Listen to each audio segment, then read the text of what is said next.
So good day mga bossing, no?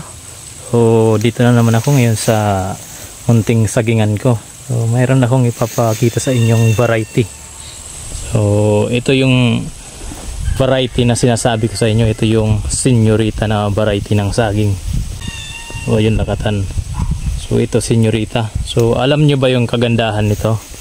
So sa mga hindi pa nakakaalam, ikwento ko sa inyo.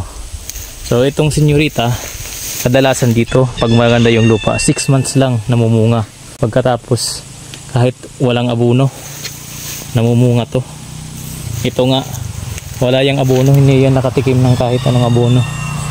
So madamo pa yan. So maniwala kayo at hindi, sa isang tinanim na yan, tinanim kasi ito ng nanay ko, sa isang puno na tinanim niya, ito gaya lang nito, gaya isa lang na tinanim, sa isang taon 3 beses na siyang nag-ani dito sa puno na to. Pagkatapos ito na naman, may sumunod na naman. Ayan o, ang daming sumusunod. Kaya sa isang taon madami kang ma-harvest pag ganitong variety yung itananim mo. Ito newly harvested lang yan. Yan, newly harvested. So napakaganda po ng variety na to. Imagine yun, walang abono, tapos kahit walang maintenance. Hindi nga yan na damuhan. Ang tataas ng damo, ang tataas ng damo, ang tataas ng damo, pero namumunga. Yan, namumunga. Ito mamumunga naman, oh, mayroon ng puso. Ayun, may bunga. So 3 beses na tong naanihan sa isang taon. Napakaganda po ng variety na to.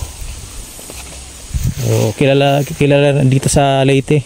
Ang daming bumibili dito sa merkado, sa senyorita. Tingnan nyo yung puno. Ang daming subwal. Yan, oh. Nanguha pa nga lang ako dito eh. Dun sa unahan nanguha ako dun. So, nanguha ko ng subwal kasi binenta. Ang dami ring bumibili. So bawat isang puno nito 50 yung benta ko. So napakagandang variety talaga nito.